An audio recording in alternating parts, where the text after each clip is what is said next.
Ritornare un attimo sulla questione lavoro, che mi sembra quella più importante su cui si deve confrontare SEL Venezia. Certamente la questione urbanistica,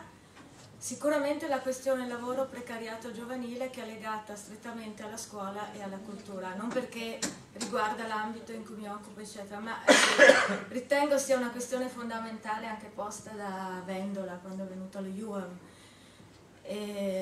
Ritengo che a Venezia la questione cultura sia molto legata alla questione precariata, alla questione femminile.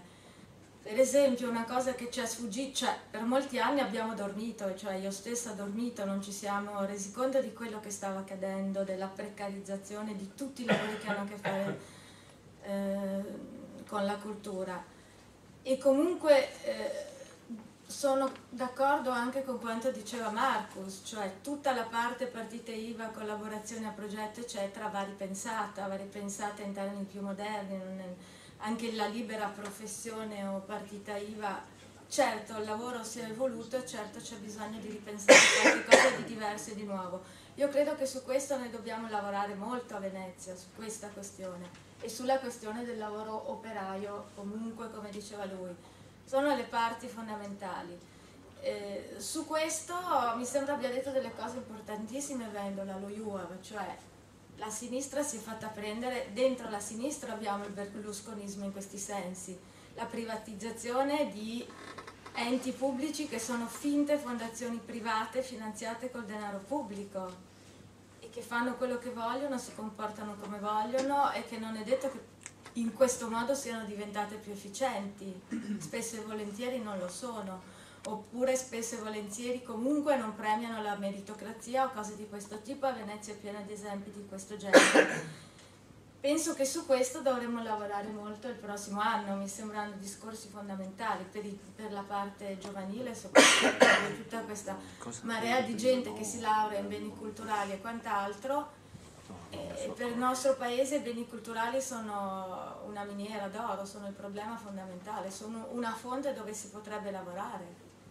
molto e su questa parte credo sia importantissimo lavorare, tanto più a Venezia. Basta, non devo dire. Per l'altra questione invece di Renata, io anche ho dei dubbi su queste forzature, comunque sulla mozione, sulla questione doppio coordinatore, sulla questione obbligarci, l'abbiamo visto in lista in comune, tutto doppio, maschio, femmina, eccetera, è limitante rispetto a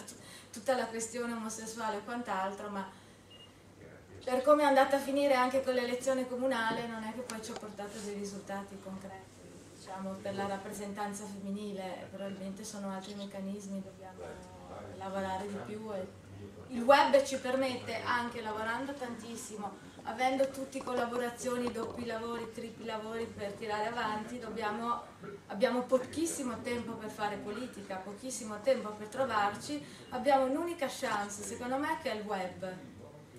Ti permette in qualche modo di rimanere in contatto, di vedere i temi pur stando a casa tua magari alle 11 di sera mentre fai una lavatrice, e questa è una parte, per almeno la parte femminile, non da poco. L'altra cosa, ci siamo persi un'occasione, c'è un collegato sul lavoro che è passato a firma del ministro Sacconi, gravissimo, sui precari, è passato sul web velocemente a un certo punto, io ho cercato di recuperarlo, avevo trovato una bozza di un avvocato romano importante che aveva fatto una cosa su questo interessantissimo. Questo ministro ha firmato nell'indifferenza di tutti un decreto che impedisce sostanzialmente a precari che lavorano precari da decine di anni con finti contratti a progetto, perché di fatto fanno lavori di tipo ordinario, di fare qualunque ricorso, di rivalersi sull'azienda se entro il 23 gennaio non presentano una lettera di richiesta che annuncia una possibile utenza. Chiaramente il 23 gennaio, lì il partito avrebbe dovuto mettere a disposizione gratis dei precari sul web avvocati che intervenissero. Chiaramente questa cosa è difficilissima, perché nel momento in cui tu mandi questa lettera all'azienda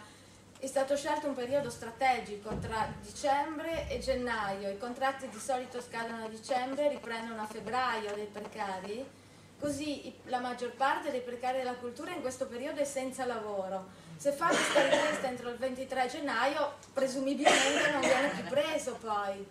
Quindi praticamente in questo modo si liberano le aziende dal dover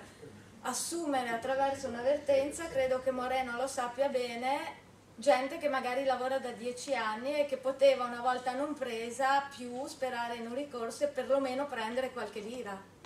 Quindi questa è una cosa che ancora una volta ci è sfuggita, ancora una volta non ci siamo resi conto di quello che fa, gravissima secondo me, soprattutto per un ambiente come Venezia dove moltissimi lavorano nell'ambito della cultura in questo modo.